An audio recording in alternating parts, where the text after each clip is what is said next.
people, media, journalists, and all around inspiring South Asians.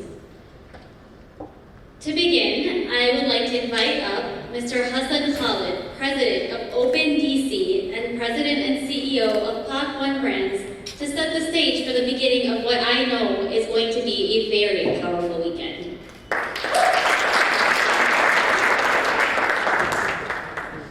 Thank you, Farah. Appreciate it. Good evening, guests. On behalf of OPEN D.C., I welcome you to the Global Retreat 2025. Welcome. It's great to see you. It's an honor to host you guys in D.C. And today, in the last couple of days, I've seen so many members, charter members, board members from across the globe, Pakistan, London, US, different states, Chicago, California.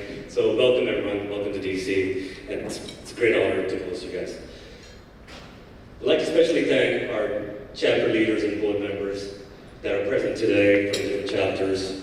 In no particular order, Junaid Qureshi, board members, Silicon Valley, welcome. Mohammed Heather, Chair Boston, Imran Iqbal, Chair Houston, Bilal Ahmed, Chair Austin, Salman Ravala, President Carolinas, Babar Rator, President Chicago, Zulfi Jaffrey, Chairman New York, and Khalid Mahmood, President Dallas, and Beast Hut, Board Member London.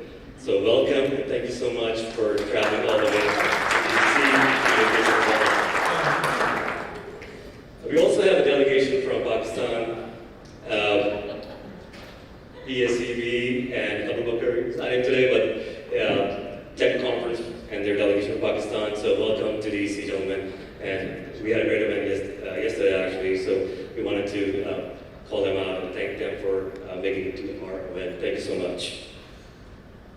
So to organize events like this, it takes a lot of effort and collaboration. A special thanks to our Global Planning Committee, of course, Tariq Khan, our President Global. Tariq, thank you so much for picking DC. It's a great honor again.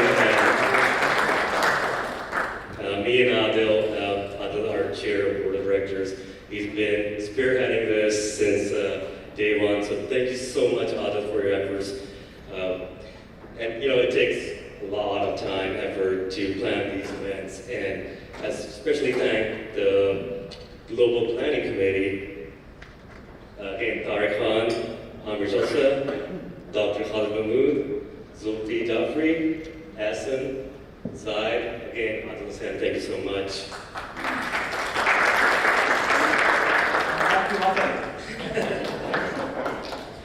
So, I wanted to recognize some of our DC chapter founders as well. They're present today. Mushtaq Khan Saab, Imran Akram, and Rizwan Ibrahim. Thank you. These are the founders of DC chapter, and they're present today. Thank you so much for your leadership and your efforts to take this chapter to the next level. You guys set the seeds, and we took on. And it's been about 20 years. So last year we had a 20-year anniversary for the DC chapter, and thank you so much for your leadership.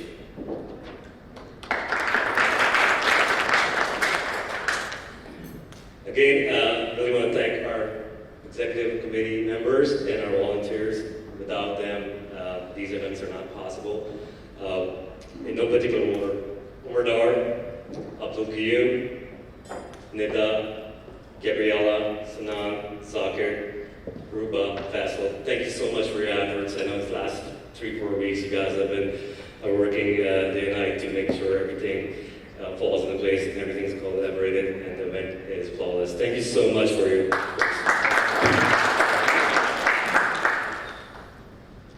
So, Open Global and Open DC, most of you are members here. I'm sure 90% of us are Open. So I'm not going to go deeper in what Open is all about. I just want to say that Open itself, meeting you guys, hosting you guys, it's so inspiring to see everyone from traveling across the globe, across the country, and to connect and to keep going every year. Every year we see a lot of new additions to our chapters, our members, And it's really great to see stories from different chapters and all the success stories we have, all the leadership that we have in this room. It's amazing to see. So I hope you guys have a great conference and you guys connect, make long-lasting, lifetime connections and relationships. And if you guys need anything from Aziza chapter, please reach out to my team. Thank you so much and welcome again to DC.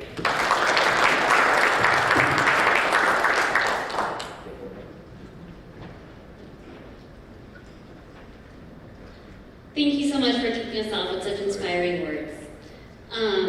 This next part I was not sanctioned to do, so forgive me if I get in trouble for it, but I don't think I will. Just hearing about the global nature of this organization, I think I would be really remiss if I didn't comment on the many global tragedies that we're seeing around the world. The loss of life, I would just like us to take a moment of silence for all the lives lost across Palestine, Iran, all of the families being separated in this country today. If you pray a prayer, a wish, a good vibe, whatever it is that speaks to your heart.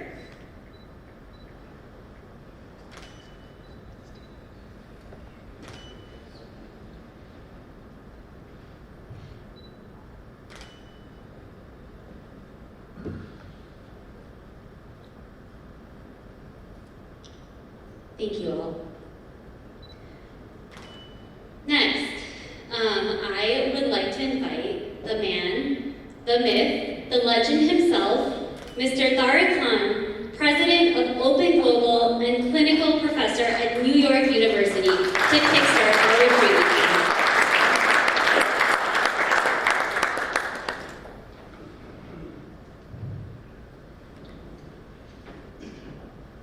Assalamu alaikum and good evening.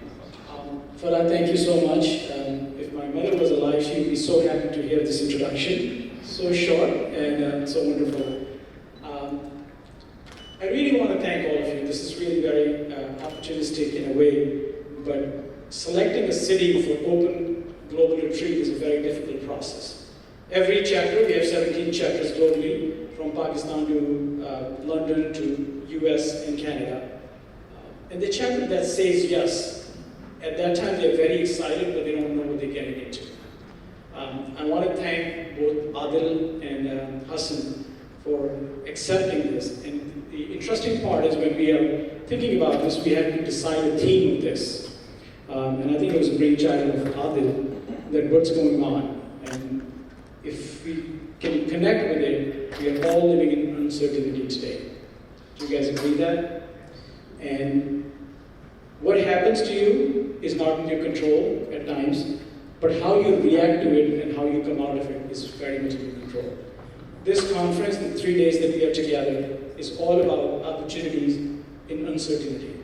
Open Global is an organization with 17 chapters globally, with a simple mission of connecting entrepreneurs and professionals on a favorable basis. So this is your opportunity to interact with everybody, network with everyone, and ensure that you walk away with some kind of an attitude that we are thankful for what we have, and whatever it is, we'll turn every challenge into an opportunity and come strong out of it.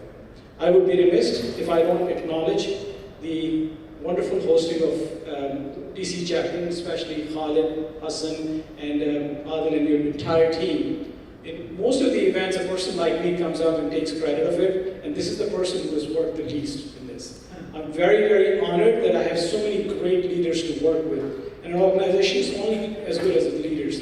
But it is impossible to deliver everything that we are trying to do, and especially in an organization which is 100% volunteer organization. So I want to thank my team for being a part of this, and more importantly, I want to thank our sponsors. So if you can go to the next slide. First of all, we want to thank PSAP, Pakistan Software Export Board. I know Abu couldn't be here, but we have a very able person from, please be acknowledged, the representation from Shahbaz is here, who has been working tirelessly. Today is the first night of seeing him with us. So PSAP has brought almost 18 or 19 software companies from Pakistan, and they've been doing road shows, and they're showcasing the positive image of Pakistan, that Pakistan It's really a great place, a tech destination, and I would request all the members who have come from Pakistan, from the IT companies, to kindly stand up and be recognized. So make sure throughout the conference you reach out to them, support them, invest in them. They're doing some wonderful work. I also want to thank Wall Street Capital. If we have Kevin and team in the audience, Kevin is, I think they're pretty much, probably sitting outside. This is another sponsor that we have, so we want to thank them for everything that they are doing. And then we have We Lost Capital. I don't know if Mustafa is here. We want to thank them. They have always come through and support us. And last but not least, G1G Foundation. Probably this is the MVP, most valuable player that Open has. This is one person, whenever I reach out to, never says no. But more importantly, what he's doing to change the education in Pakistan is really commendable, and we truly appreciate. Zanji Vanji, thank you so much for everything that you've done, everything that you'll do today, and everything that you'll do tomorrow and day after. All of us will be gone in some time, but what he has started in Pakistan, I think that's very important, and that's going to change the face of Pakistan. So once again, I want to thank all of you, and I really appreciate. We have a wonderful program lined up for you, so we're looking forward. And I just saw Mr. Imran Khan walking in. I just want to give a special recognition to him, because 27 years ago, some visionary people sat in Boston and created this organization called Open Global. So Mr. Imran Khan, thank you so much for being here.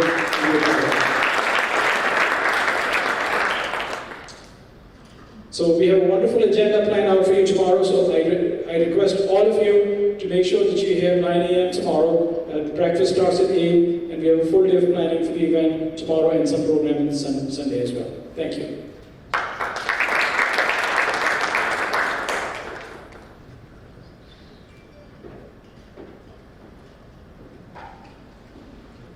Thank you so much, Tariq. If an organization is only as good as its leaders, it is no surprise how outstanding Open is with you at its helm. And now, it is my great privilege and honor to say that it is time for our keynote speaker. This keynote speaker is a real turnaround leader who is chairman of Falcon Holdings LLC and former CEO of TGI Fridays. But before we call him up, I would like to introduce the moderator of tonight's keynote Fireside Chat, Mr. Salman Ravala. Salman Ravala is Open Global's general counsel and attorneys practicing law in the area of commercial litigation, employment law. He represents parties in New York State, federal and appellate courts, as well as in mediation and arbitration forums across the United States and globally. His entrepreneurial journey has led him to be invited to speak at the White House Forum, as well as the United States Department of State. He's previously served as a law clerk to federal U.S. District Court judge, New York State Supreme Court judge, as well as the Attorney General of Pakistan. And he, in the free time that I'm sure he does not have, teaches at Columbia University. So Mr. Salman Ravala.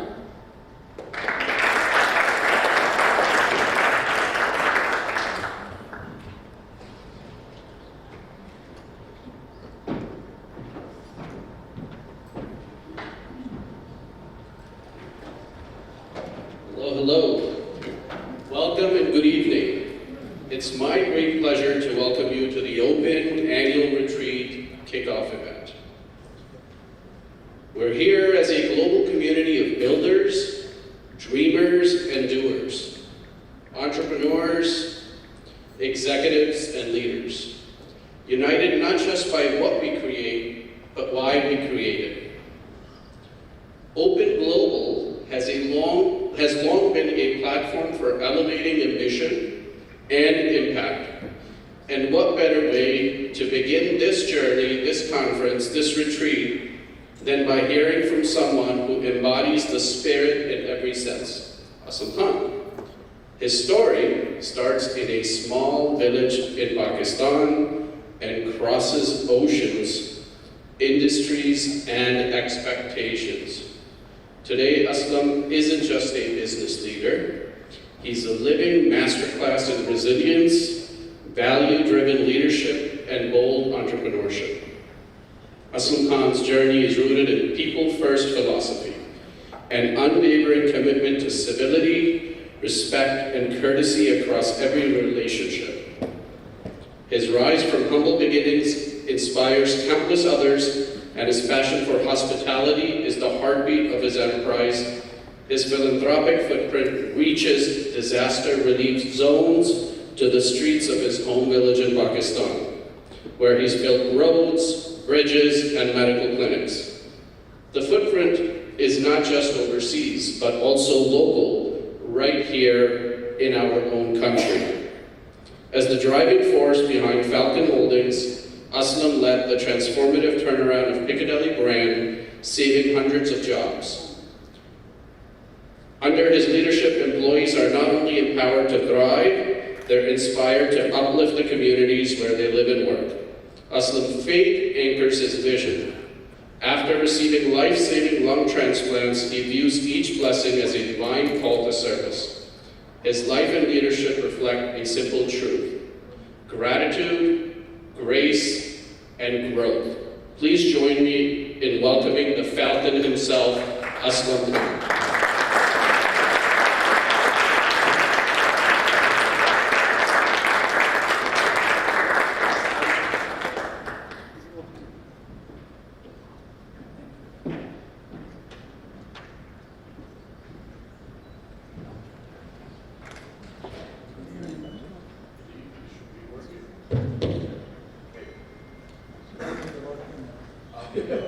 Yes, I want to hear from you. Okay, everybody, we've got the fire going and we've got the side going, so we've got the Fireside Chat going for you to kick off this evening. Everybody can hear me okay on this microphone? Yes. Okay, very good. Thank you again, Aslam. We're looking forward to hearing from you. And let's start from the beginning. Back in Fatabad. You were a young boy crossing rivers every day just to attend school. What was driving you back then? Thank you for having me around here tonight. I'm honored to speak to you. I'm not the smartest guy in the room, but I have a lot of experience in life that I can perhaps share with you so somebody can learn, especially young people. So, the going to school wasn't my own creation. So you were, at that time, if you were school age and school is nearby, some parents wanted their kids to go to school. So did I. But I knew that school is the only way out of that, because I was born in a little village. There is no road, no running water. They still don't have a toilet. So I did the 6th grade in one school, and then I went to middle school, and that I had to cross the river every single day. And I was a little kid, and water was kind of shoulder high, so I used to take the clothes off and take it up, and shoes, and no towel. So the other side you go diagonally in the river, because you can't cross it with the force of the water that can flip you upside down. So anyway, I used to walk back, put the thing on, and it was wet clothes, and winter, summer, just like that. So I went there. That got me a little bit harder, that I need to get out of this and do something about my life. But I didn't know what was that at that time, because my parents were not educated. So then from there, one day, I finished the middle school, and I said, I need to go to a high school. High school was about 12 miles away. Very difficult. So I talked to my father, and he said, no, I don't have money for you to live in a boarding or whatever. So what you could do is Saudi Arabia or go to Kuwait or something, you know. Because those days a lot of parents used to produce a lot of male kids. We have a culture in our villages that each time as a boy they shoot the guns. Because they associated that income. Here's extra income. It's a girl. Oh, everybody's faces. But they don't know that without girls you cannot produce boys. So, but that was then. And then after finish, after finished talking to him, I said something he didn't like, and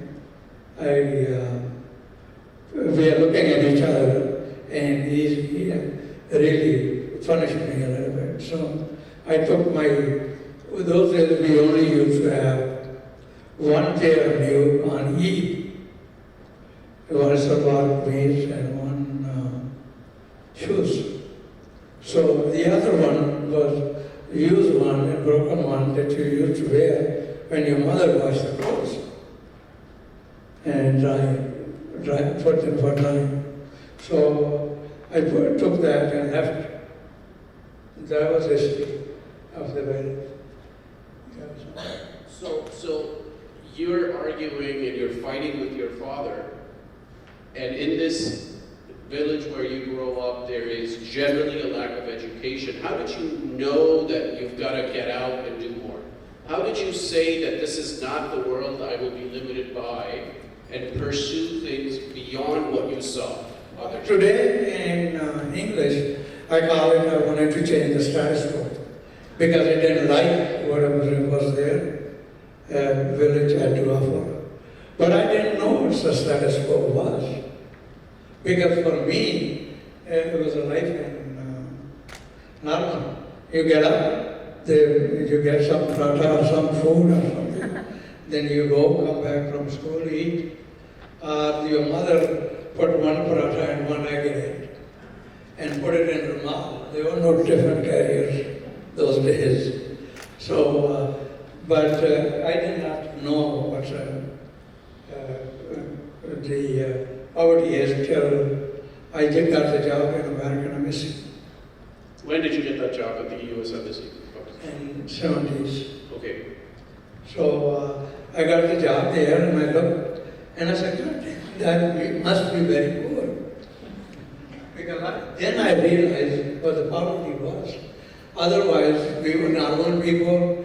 Eat 3 times a day, paratha, and saag, and dal, and whatever have you. So, that was that. Okay. So you've expanded your view. You're working at the U.S. Embassy, which helps open doors for you, even while you're in Pakistan. Yes. When did you come to this country? How old were you? Mid-80s. Mid-80s. And then tell us a little bit about Church's Chicken and your job in Well, since I was an embassy, first I didn't have good clothes when I joined it, but then I had a couple of suits that I brought very proudly over here and one wore for the interview. I thought that probably would get me the job. And this is a Church's Chicken? Yes, Church's Chicken office. So district manager over there, it was Japanese. And he interviewed me and he said, I don't have a job for you. And I walked away in the door. I said, today is my first day over here. Could you tell me what happened? Where did I screw up so I can fix it on my next interview? And he said, get the fuck out of here. I look at him. All I could do look because it was second day in America. So he told his assistant, Speedy, show the gentleman a road. Big fat guy showed up. He put his arm under my armpit and took me outside. I'm looking at it and I'm figuring out what the hell just happened to me. I'm not used to this treatment here. But anyway, I'm under the sign It's just Texas fried chicken. They took the fried out now. Even though there is a fried chicken, they don't call it fried. But I said, I'm going to work for this company and teach them civility. So I went back to an apartment where I was staying with a friend, put the t-shirt in a jean, went to a restaurant, and they said, what kind of job are you looking for? I said, any kind. They said, we have a dishwasher job. I said, that's fine, because I knew the couple $100 that I brought will soon be gone, and I will be paid. So I better do something. So you go from being kicked out and being cursed at getting church's chicken to acquiring over 100 failing stores, these restaurants, these fast food restaurants. Tell us what you saw that others perhaps didn't see in acquiring in that journey to acquire over 100 stores. Well, that was, first of all, I worked at the same company from there to become a manager. They put me in MIT, management and training courses. They thought something is wrong that I'm working at that odd job. A couple of weeks later, manager came in and said, hey, look, they want me to produce some manager. And I don't know. I don't think you this material, what you're doing, dishwashing material. I said, sir, you could be the judge. What did I tell him? I didn't want to get kicked out of that job either. So he said, you want me to put people for MIT. Would you go? I said, very kind of you, sir. I saluted him and left. Then I become a manager, district manager, marketing director, vice president of operation, same company, chief operating officer. So that guy 6 years later was working for me in Florida. So each time we go in front of my office, good morning, sir. I say, get the fuck out of here. Rock content. This is what it is. So, but I was focused on my poverty, war against poverty. That was my mission. And mission really started. In 4th grade, you used to finish Quran. So when I finished the Quran, there was 5 rupees you have to pay to the teacher, whoever taught you the Quran. I didn't have that 5 rupees. They did have some food that he used to produce, but nobody had cash after British left. They started to make it around them. And I give you a little some joke about that when I become TGI Fridays CEO. So, anyway,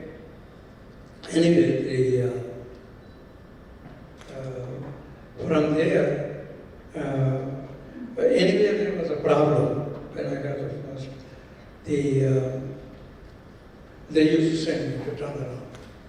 Well, you are the turnaround king, and I've got some questions about... But that's what they call me, well, I'm nothing, but I sometimes feel like Rodney King. Listen, you take your own life, impoverished in poverty, and you're trying to make sure education is part of your journey, but so is giving back. You lead with this idea that people come first. Tell us a little bit about what that meant in the business as you went through manager, district manager, CEO. What did it mean, people first? Well, first of all, I didn't have money. And when I came in fast food, they don't pay you much. So you hardly make it, or if you have some desire to buy a new car because you come from poor country, or some suit or clothes, then there is nothing left. So what I wanted to do is where do I get the cash? I'm not talking about physical cash money. How do I excel when it comes to poverty? So I thought people are the only asset that I can utilize. So I mastered that damn thing over and over and over. Wherever was seminar, wherever anything. How to make people do things for you.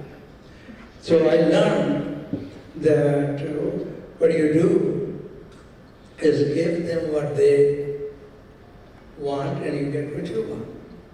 And most of my restaurant then was an African American neighborhood, minority and all that. It's chaos over there sometimes in those neighborhoods. So they needed a respect at the job, so I provided that respect.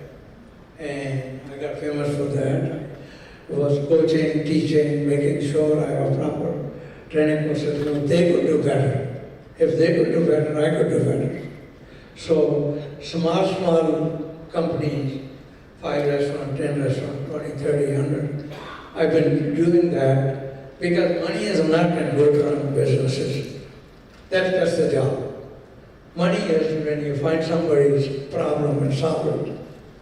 So only way you can solve the problem if you're good with the people, because you can't do it.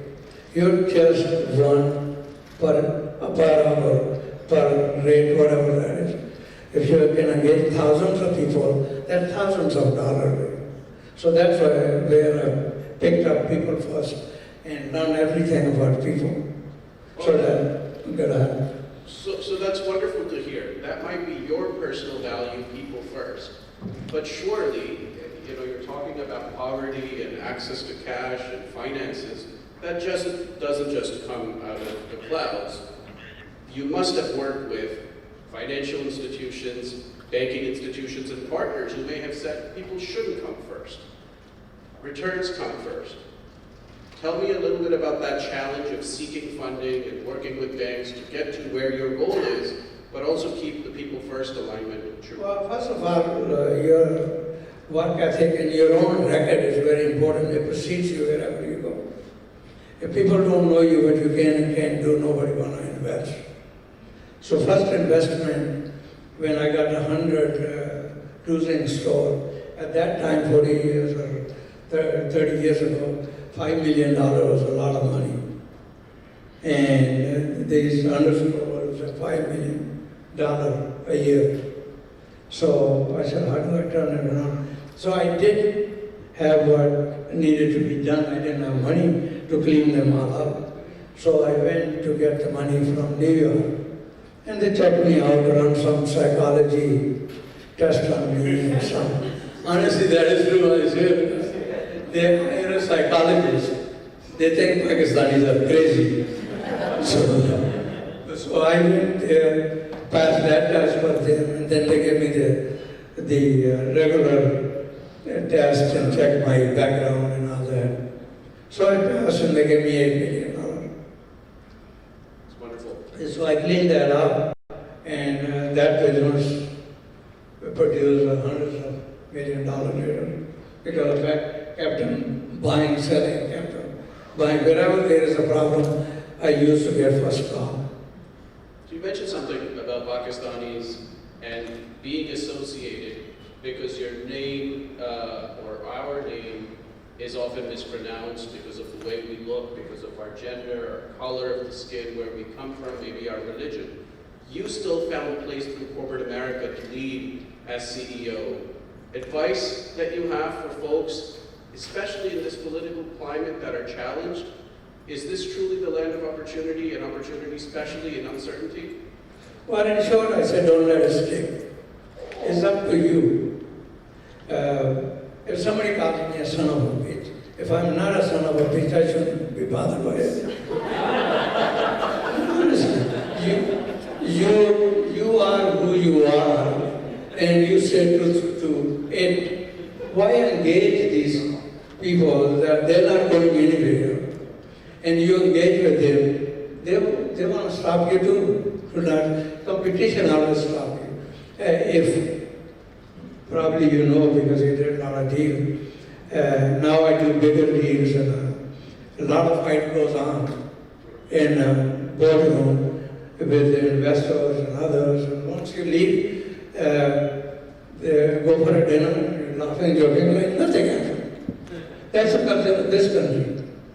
Over there, I tell you one time, they put me when Hollywood, when US sent F-16 soldier to Pakistan, there was a cultural problem. So embassy asked me to go help them because American from Texas and elsewhere, cowboy from Oklahoma, they just say son of a bitch or something. Our word doesn't mean anything. But for Pakistani, it means something. So I went there trying to explain them that they're not calling you, they're calling that problem. So sometimes you have to understand the culture too, an idiom of the language and so on. Well, it's also important, I think, to ignore some of that, but to also show your work and let your work speak for who you are. Let's talk a little bit about philanthropy and what you've done through all of your successes. Let me, give me 1 second, allow me to explain to you. Do not pay attention to people what they tell you. I've never had, till today, and I've been 40 years here, felt discriminated. Is you're feeling infection, and feeling injection, and feeling infection doesn't mean a check. So don't let it get to you. That's it. Go ahead. So you built bridges, you built roads, as well as clinics. You've done work back in Pakistan, you've done work here in the United States. What does giving back mean to you, not just personally, but as a responsibility, as an entrepreneur, and for those of us that are entrepreneurs in the room listening? Well, I told you I didn't have 5 rupees, and that was my kind of a igniting point of my life. I was a little kid. I was about, at that time, probably 10 years old. When the teacher asked me, hey, did you bring the money? And they've been asking for a month. I didn't have the money. And sometimes my father walk away, sometimes he said, I don't have it. But I knew for certain that I had to face the music when I get to the school. So that day, I don't know what mood he was in, but he slapped me when I told him no, I didn't have it. So then I told him that if I have it, he would have had it. But I couldn't hold my emotion, I started crying. But I didn't want to cry in front of the kids. So I ran in the back of the school and take against the wall and looking down on through the mountain. And I said, what the hell just happened to me? So after a while, about 5-10 minutes of crying, I got very strong. All of a sudden, some power came in and said, fight it. And that day, I didn't even know what the hell I was fighting, honestly. As I grew up, they started coming to me. And I was fighting against the poverty and never looked back. Till today, I don't look back. I still think I'm poor, running after poverty. But I decided about a few years back that God gave me this gift. I lived like a royalty, I got a lot of money, I helped people, I educated my kids, educated myself. Every day, till today, I learn because I can pass on that information to the people. But I want to do something for the poor people where I come from. They are hopeless. Even though the physical body, they are good-looking, strong men, and whatever have you, but they don't have the knowledge how to get out of that mess. So I decided 6 years ago. First 3 years, myself and my CFO, we used to go there. Every night, we used to, our head in our hand and say, we're fairly smart people, how come we are not succeeding? We figure out that those people do not trust anybody. They don't trust themselves whether they can do anything. So they don't trust us. We figured out it took 3 years. 3 years later, we start doing whatever we promised. We just deliver at a time, one thing at a time.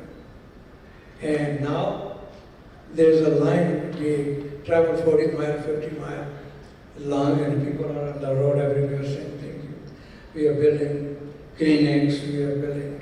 First of all, I started a bridge. Because when I was a little kid, my friend in school, his mother had a diabetic, she was. And her son went for medicine, and there was a river he had to and monsoon, river, you can't pass it. So we went to Ahmedabad and get the medicine. On the way back, rain happened, so he can't cross. In 2 days, he's right across the street. He couldn't reach his mother, and she died without medicine.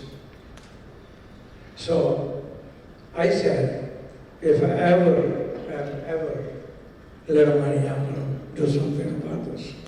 So I put the bridge. People thought he's crazy. Bridges are only built by the government. How could he put a huge big bridge in a mountain area? Well, everything is possible if you're committed to your commitments. And everything is possible in Pakistan. Right? Yes. So I did, and we put it right on time, even though we had a lot of setbacks and so on. So once that was done, people started believing that it can be done. If government couldn't do it, this little guy who went from this village could do it. It can be done. Then I started putting the clinics. So now 5th clinic is done. Every 5 clinic, then I'm going to put the hospital, which we were supposed to go now for this war, and we're thinking about going in a couple of months from now. Hopefully there will be a peace in the world. That's really impressive. I think that's congratulations. So success in business, success in philanthropy. Let's not kid ourselves. Life comes with challenges. You've had a set of your own, from health crisis to even personal things like a divorce, right? Talk us through how, and this is very real because some of us may have to go through these crises during this journey that we're trying to put together to serve others, to have success in our own lives. How did you navigate through those challenges? Well, you have to have a mission in mind. I mean, mission has to have a commitment, a level of commitment that you're going to walk.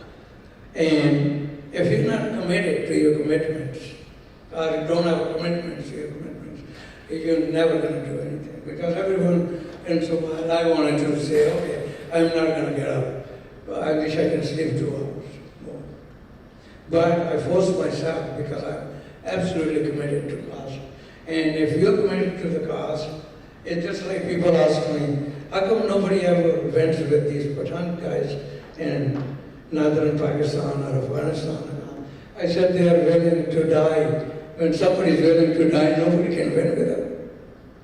So if you're willing to die for your mission, you always get up and do whatever you have to do. But you have to have that strong commitment to yourself. And that's what I have. And I have a mission, so it doesn't matter what happens. I tell you, the small or big, once you succeed, success has thousands of others. First I started telling them apni madad went over their head. Then I started engaging them. Now I put and then people started engaging. Now I put a new system over there in those villages. By the way, 600 villages I'm going to fix in lifetime.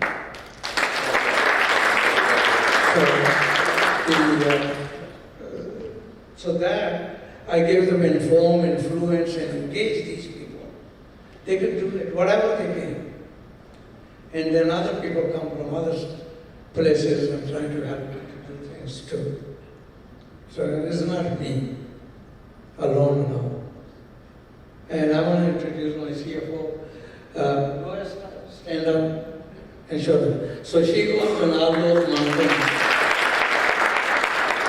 with me and walk. We never come back with the same shoes because it's so rugged mountain. But we never give up. There is no toilet over there.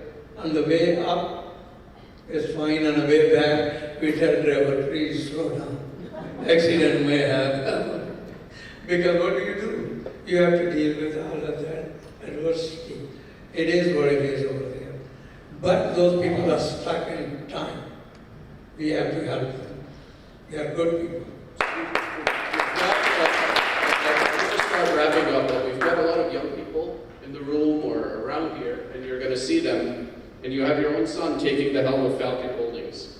I know my mother said, study, or do you want to go flip hamburgers at McDonald's? You seem to have done quite well at a franchise, so I can't wait to go back to my mom and tell her. But what advice, and we'll end with this, do you have for young people, but also entrepreneurs in the room? If there's a message that you'd like to maybe conclude with, what would that be? Well, do not limit your challenges.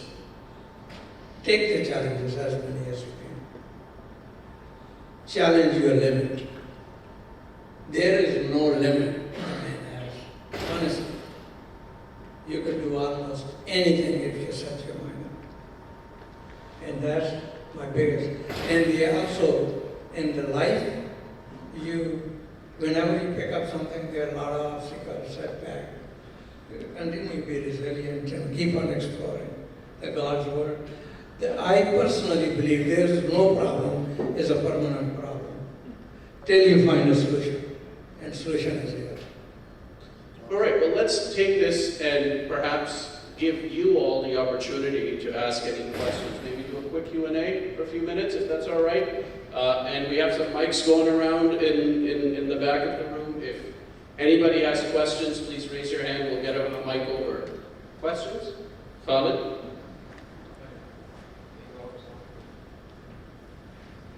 Nothing but from my friend.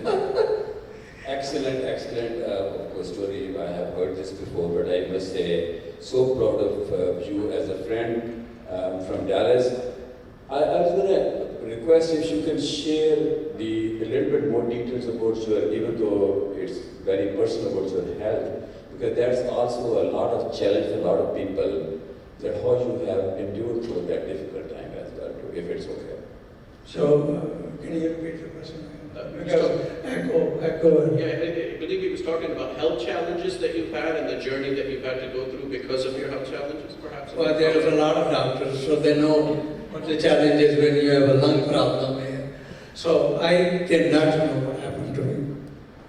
And I didn't acknowledge it first, because I'm not a smoker, I'm not a drinker, I don't do anything intentionally bad. So what happened? Why I have a lung problem? I said it cannot be possible. So denial wasted some of my time. Then I went to the Mayo Clinic, I went to the others.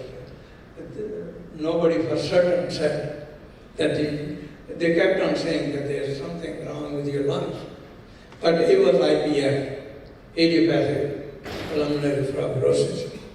And fibrosis, that a lot of you know if you're a doctor, if something small gets a particle in your lung, it creates scar.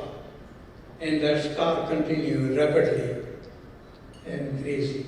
And then your lung becomes non-functional. So by the time I got to UT Southwestern, doctor said you have 90 days to live. I said, okay. So I said, what Hopefully you didn't curse the doctor out, right? No, I tell you what I did to them.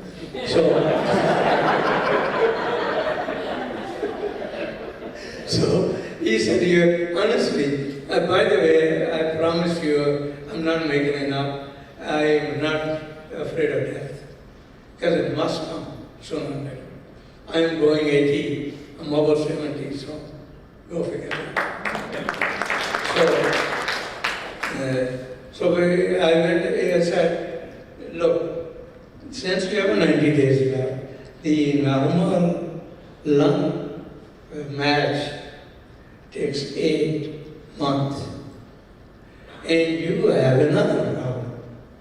I said, what's my problem? No. He said, you have AB plus positive. That's only unique blood type. That only equal to 4% of the world population. How would you get away with it? So I said, Doc, I know. And then he said, you're gonna die because you're too old. I said, don't worry about that. So then he kept on explaining. I think their duty is to tell the patient everything, truth but nothing truth. So that he kept on reading through telling me. I said, Doc, you and I, this is such a, I said, you and I have the same age. The 68, they don't want you to do the surgery because your hands are not stable, but you're still doing it. He said, yes. I said, I'm putting $2.3 million on your coffer. Why don't you go get busy? He said, dying is my problem. Don't worry about that. You do your job. So I said, do you have a problem with that? He said, no. I said, LFG. So he got it, and he went, and then and one nurse, Filipino nurse, and guess what? 3 days before bench. And 4 more days they put it up. Hang it wherever they hang the things. And 4 or 5 days later, I was exercising. And now I'm running, exercising. I didn't even know why I was not a problem.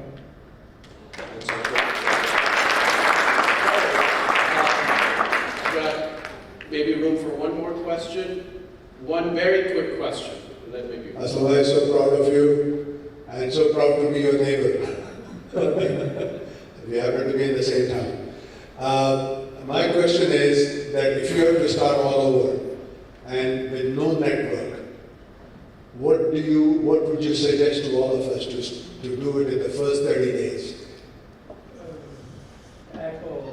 Sure. So from what I understood is if you had to start all over again, what would you recommend to do in the first 30 days? Well, first day I wasn't born in a mountain. You have no idea what I'm saying. But I will not do anything different. I will continue to work hard, continue focus on my mission. There's a lot of distraction when you come from third world country to over here. And especially if you're young man, stay focused because we have to get our country out of poverty.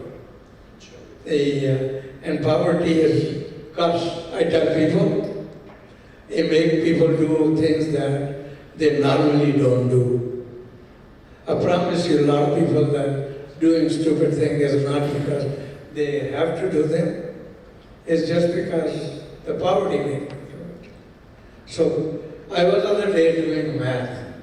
I said, what if everybody saved $10 and we million people for a week, 300 million people are 250. What would you do? It will give you $17 billion. So you don't have to go Arab and bend over and for $2 billion. But we don't have the other stuff is, I teach that when your conscious level is low, then you perform low. When your conscious level is high, you perform very high. Now, conscious level, I could say, in our terms, is awareness. We are not awareness of our problem, our solution. And I give you a couple. We have one foundation here that I'm going to do something for minority. Because I told the government in Capitol Hill, and told them that you become a minority and very soon. So what do you do when right now they break your window to steal your wife's purse? Tomorrow they will break your front door, eat your dinner. Give them access to network, give them access to money, give them access to something so they can have something to lose.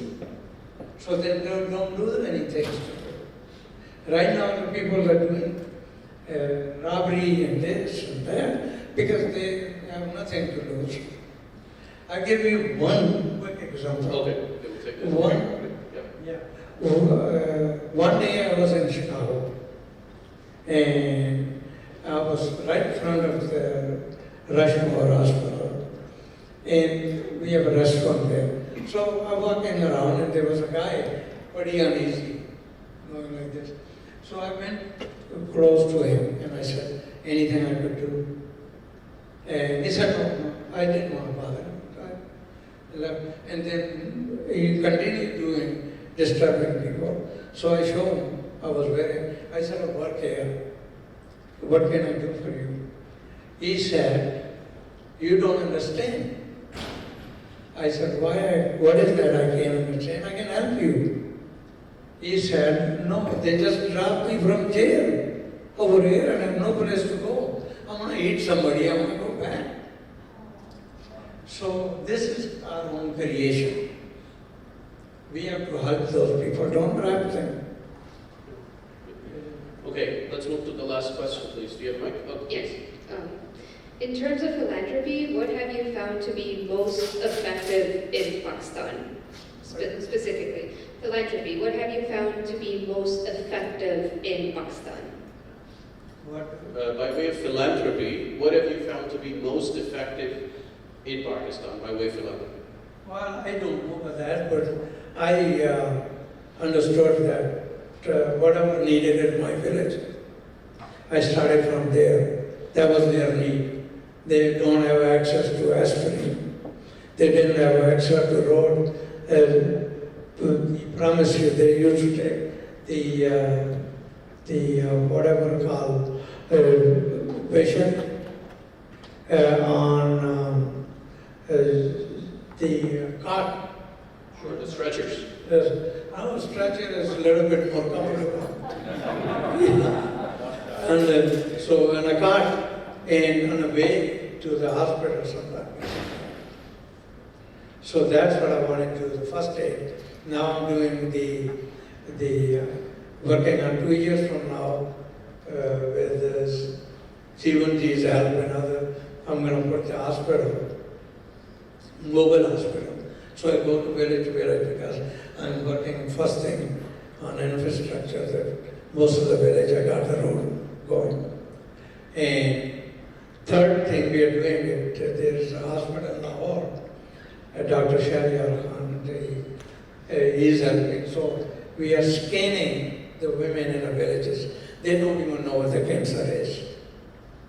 So they just say, oh, I have a pain here. And other day we tested 5 of them, 3 of them, in age of 30 and one a little over 30 had a breast cancer. So they are treating them now, free of cost.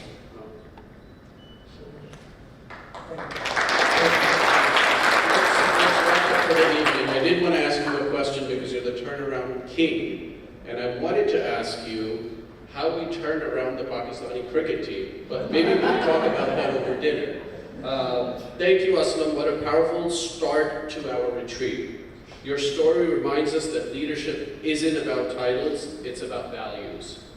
And entrepreneurship isn't just about building companies, it's about building lives, communities, and legacies. Let's carry this inspiration into the panels and the conversations ahead later this evening as well as tomorrow. Let's build boldly and with grace and a value system. You crossed that bridge on foot, but you've left a footprint on all of us. Thank you for joining us. Thank you for being a part of the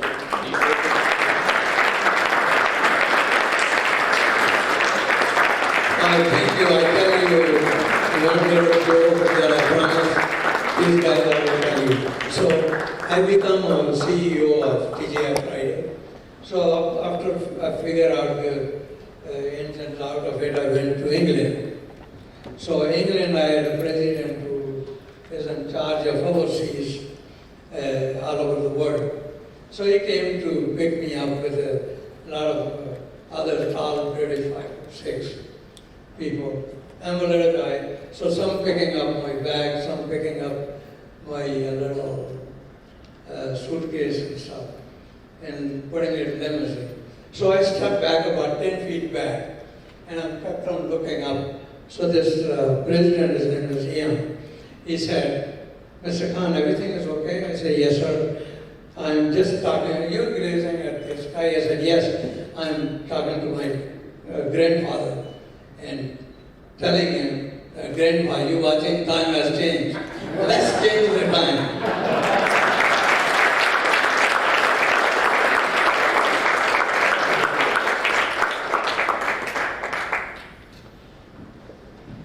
Thank you, everybody.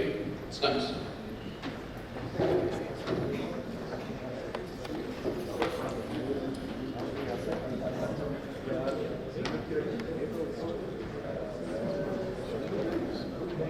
Wow, what a powerful story. I don't even know where to go from there, honestly. That was absolutely incredible, and I hope that all of you are feeling as inspired and your heart as warm as mine is. So we still have a little bit more of the program left. I know that we're all getting hungry, but I promise that you will be just as excited about the next segment of our evening. We are very fortunate tonight to have a series of special guest speakers joining us.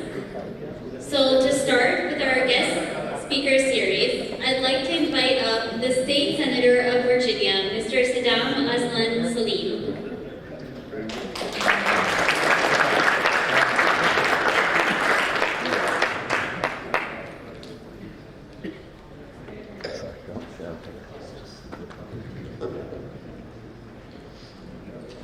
Assalamu alaikum everyone, and good evening. I completely did not realize what the format was. But to Mr. Khan, that was very inspirational. I think when I look at his story and when I look at where I'm at, in the general sense of where we all come from, it is truly an inspiration. And I do want to thank everyone at Open for having me here tonight and just really inviting me over to say a few remarks about, just overall what this is about and what we're all doing here as well. So I'm Senator Saddam Salim, one of the youngest senators at Virginia State Legislature at the moment. And my journey is no different than any one of ours. My father came here back in the 95, 96. And living in Bangladesh, you realize you're in a small village with 20 other people. Summers are more than 100 degrees, and then when it's winter and when it's rain, you got the flood. So 1998 flood happens, and my parents are like, what do we do? It's a natural disaster. What do I do for my kids? And I really want you to remember that part of that story is that what do they do for the next generation? How do they set them up? And that really is the turning point where 2 years later we come to America. Now this is great. Everyone's like, you're gonna go to America, the American dream, the homes, all that stuff. Immediately, as soon as we get to America, we become homeless. And what I mean by that is that literally we're in the streets of DC with our belongings on the side of the streets, that I have no idea what's going on because I speak zero English at this moment as a 10-year-old boy, and my dad's at work trying to figure out what does he do with it. And that's when we transition into Virginia, where people welcome us in. We live in their basements, back and forth, until we get affordable housing, until we get back on our feet. Fast forward 23 years later. I graduate, my siblings graduate, we all try to figure out how do we give back to those same communities that have helped us get through.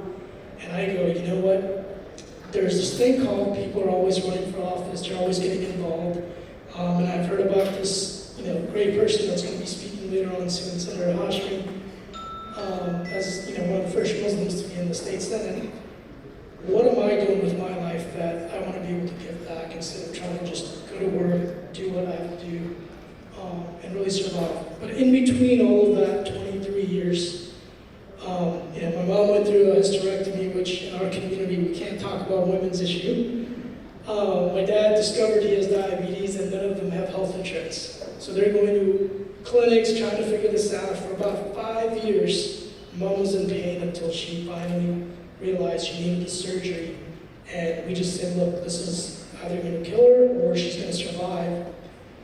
Let's just do the surgery, we'll worry about the bills later. I looked through the bills, this is about $27,000 because I was the only one in the family that paid attention to numbers and all that for the family. And that's where people came in and really helped us out. Our aunts and uncles who we were never related by blood, but these were families that took us in that really helped us out. Again, 2023, I was like, how do I give back? What do I do? And it really hits me that I should probably run for office, do something with my life, and really give back to the community. And that's exactly what I did. And when you live in Northern Virginia, this is a very democratic area where religiously people will be in their seat until they die. And I mean that literally. And I was like, how do I do this? I can't run as a Republican because this is a 70-30 district. I ended up challenging somebody that's been there for about 16 years. And my goal was really, let me go and run, get my name out there. I'll leave that seat and go do something else. We go from 0 volunteers to 1 employee, my campaign manager, and myself, at a office of a law firm that I was able to get a lease on from Craigslist for $425. So we do a lot of that, and we end up raising a small amount of money. I put all my savings into it, and we take down somebody who spent $1.2 million against my $150,000.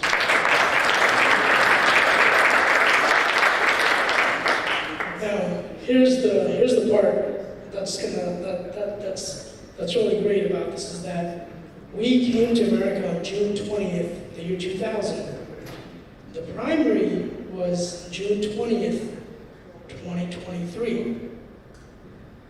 My mom is one of the first few people that went to the poll and she voted. And for her, this was a journey. For us, it was a journey. To be able to see her son's name on a ballot where that was never supposed to be our goal. Our goal was to get your education, go back home, help people out. For her to see that, I have never seen her happy. It's like, I don't know what I did. I'm not a doctor, by the way, nor a lawyer. Those are the only 2 options for folks in our community. But that really is inspirational. For her to see that, and guess what today is? June 20th, 2025. So it's an incredible journey. When I heard Mr. Khan talk about his journey, about what does it mean to give back, that's what this is about. Every one of you in this room, you have that same journey where you came from nothing. You came from Pakistan, you came from other places where you knew how tough it was. You knew what it meant to spend that extra $100 on something that really meant something to your kids. And here's the thing, you did it for the next generation. That's what my dad did. His first job when he came to America was being a dishwasher. He still works at the same place since 1995, I want to say. And now he's one of the head chefs there. That is the American dream. That is what he chose to do so that his kids could go to Fairfax County Public Schools, could get the best things in the world at that time. So I wanted to share that story because being elected into the state senate, walking into that chamber with another state senator that's also Muslim, it means so much because, I'm going to be honest, a guy named Saddam, how the heck was he supposed to get elected? I mean, look, we played around with my yard sign. Do we put Saddam or do we leave it off? And I said, you know, I'm proud of my name. We're going to put it on the yard sign. And every time you drove throughout my district, whether it was Tyson's or Fairfax, you get that look from people for a good 5 seconds. They pause and they're like, really? That's dumb. There's going to be Sharia law coming soon. And I just look at it and I just laugh. And then a week goes by, they're coming to my events and they're like, we're going to vote for you because we don't like the other guy. And I was like, okay, that's great. This is picking up momentum. But here's the reality. When Mr. Khan up here, he was talking about how we are looked at differently, not because of where we come from, but also because but also because of our names, of exactly where we come from, because of 9/11, because of everything that took place. But it is going to take all of us in this room to come together and be in a coalition to say, let's move the next generation forward. So with that, I really want to say thank you for having me here tonight, and thank you for having me be part of your journey as much as you are part of mine. So thank you.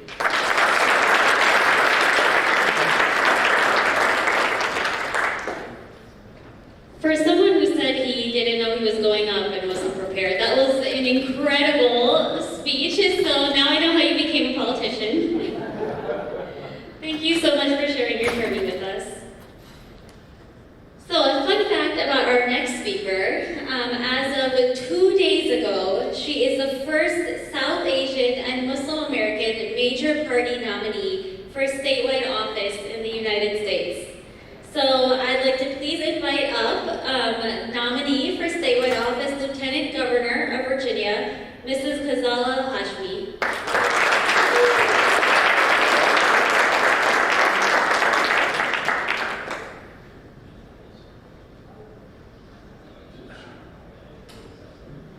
Well, good evening and Assalamu alaikum. It's so wonderful to join you all, and thank you very much for this wonderful opportunity to just say a few words and really celebrate the community that is here. I want to say to Mr. Khan, your story has been so absolutely inspirational, knowing that you have transformed not only your life and the personal experiences, but the lives of so many countless people.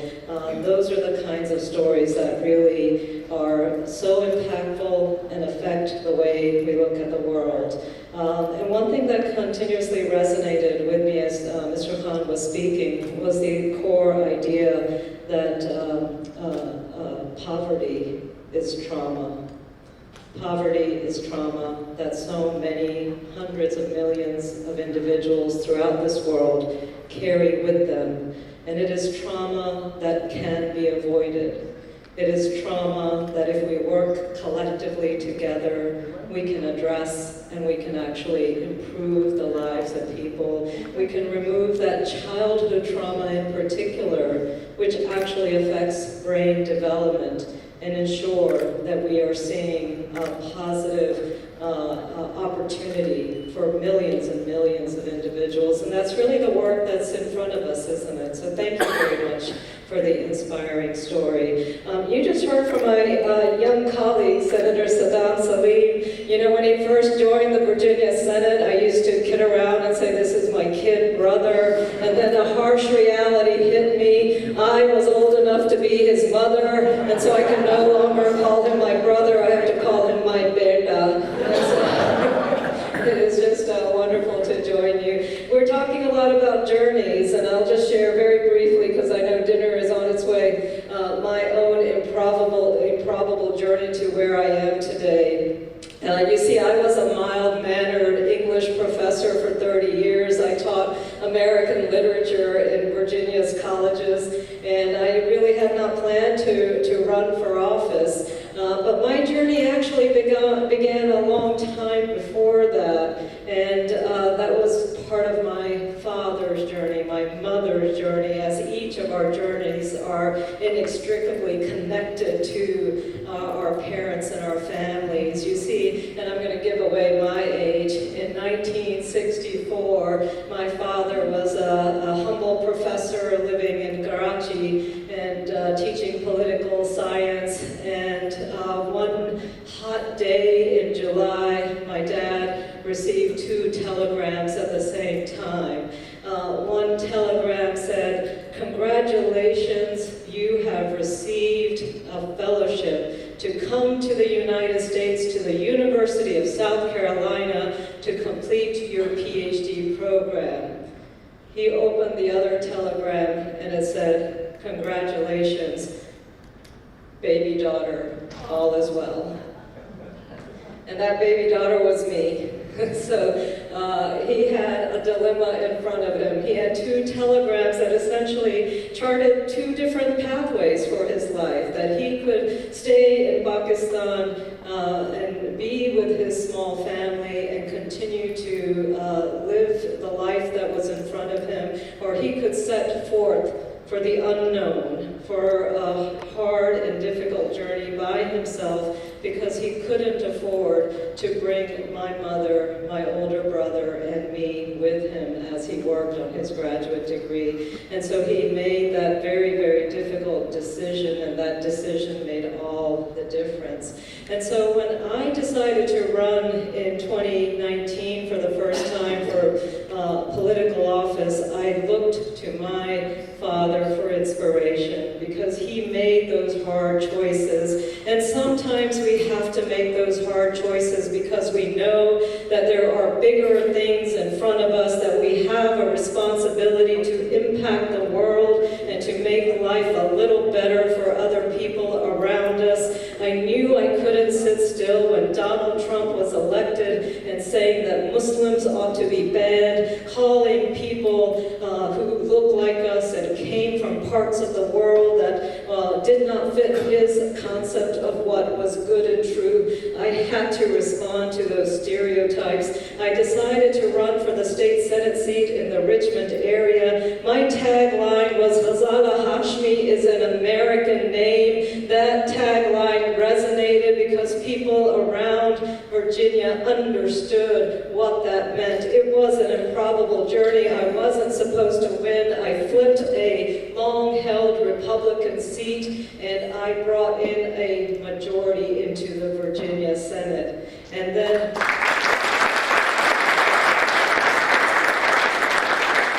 this past year, I launched another improbable journey, knowing that we were facing such challenges in Virginia, that we need to have strong executive state leadership, that we have to work on the progress that we have been focused on. I decided to run for lieutenant governor, and a lot of people told me, you're not going to succeed. In fact, I just found out this week that there was a betting pool against me. I had the lowest margin of victory according to this betting pool, so if you bet on me, I hope you won big. Because this past Tuesday night was our primary. There were 5 men running for this seat. There was 1 woman, there was 1 Ghazala Hashmi. We had a nail biter of a primary. It was touch and go all the way, but I knew we were going to succeed because I was running on issues that really resonated and mattered to Virginians, that we talk about education and healthcare and housing, that we respond to the trauma that comes from poverty, and that we point the way in how we are going to improve our communities' lives. And alhamdulillah, we won by a margin. We won, however, and I am now the first, as you heard, the first Muslim in the country, first Muslim woman in the country to be a major party's nominee on a statewide office. We are moving forward to November. We've got a tough race ahead, but we are emboldened by the work we have done, the progress we've made, and the support we've seen from so many communities. And I'm looking forward to being Virginia's next lieutenant governor. Thank you so much.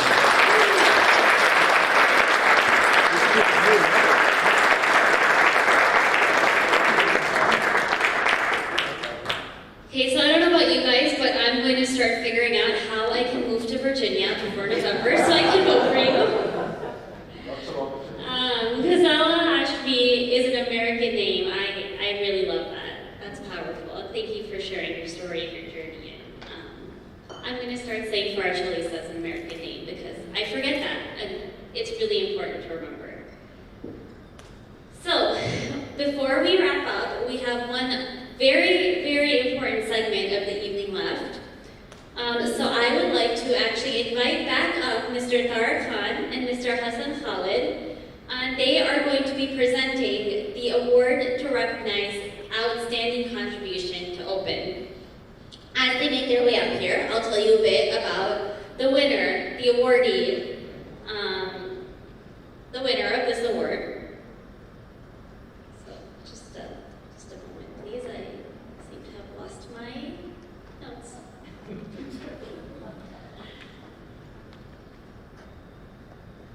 For over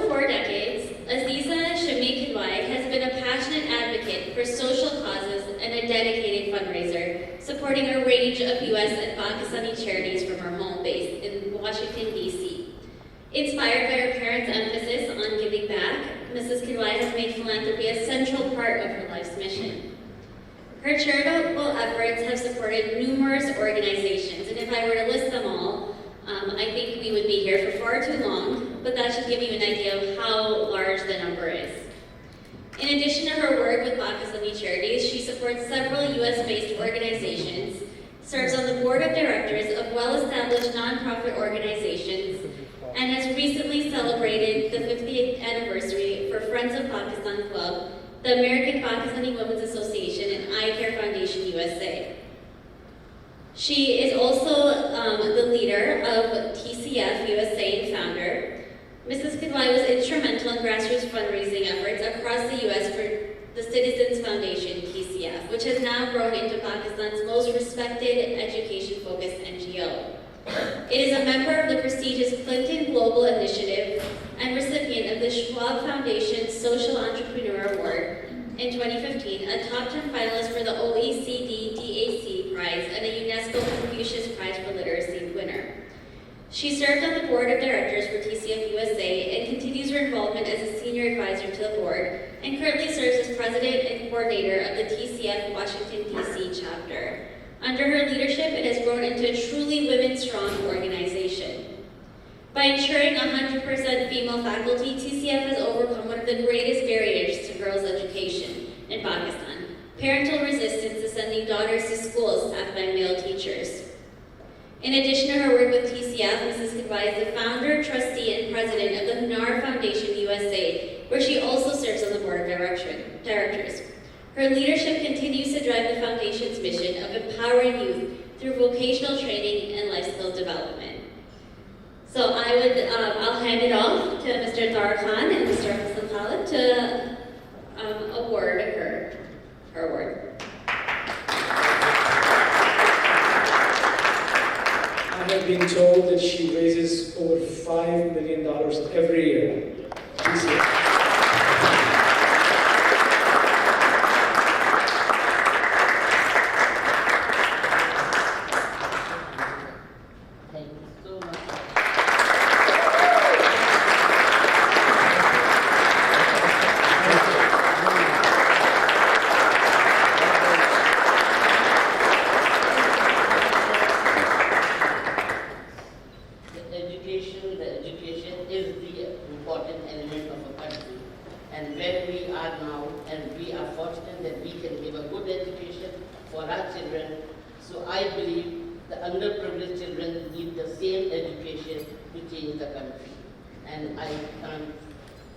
I'm so thankful to all of you, believing in the education, believing in me, what I'm doing for the TCF, and we will continue our mission.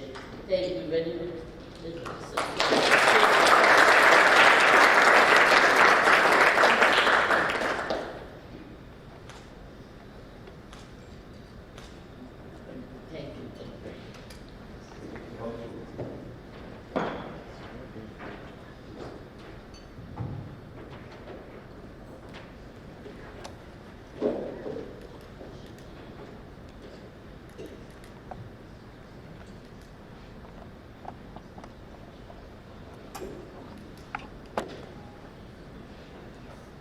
Thank you so much again to your commitment to women's education.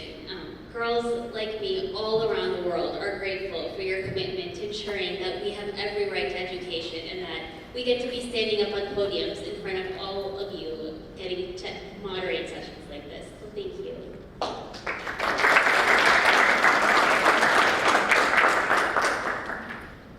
So I know we're all getting hungry, but last but not least, to wrap up tonight, which is not an end, but in fact a celebration of our beginning, I'd like to invite up a board member of Open New York and part of this weekend's host committee, Mr. Zahid Shaikh.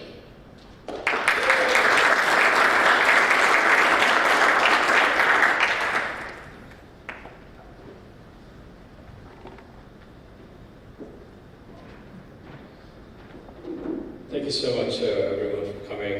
It's great to see everybody over here to kick off an amazing retreat. Can we get a big pen? Can we get a big pen? inspiring and humbling stories from all our individuals and speakers. So I personally got an invite yesterday, like last year, to attend TCF Gala, and I was just absolutely amazed and just floored how much work that's being done for Pakistan and the communities over there. And so thank you so much for everything that you're doing. I think I don't want to take too much time of yours because I know everybody's hungry, so just want to get a couple of things out of the way. We have an absolutely wonderful program lined up for you tomorrow, so just please make sure to be there on time, 8 a.m. sharp. But for now, I guess, welcome to the Global Retreat. Dinner is open, and enjoy and network, and see you tomorrow. Good night.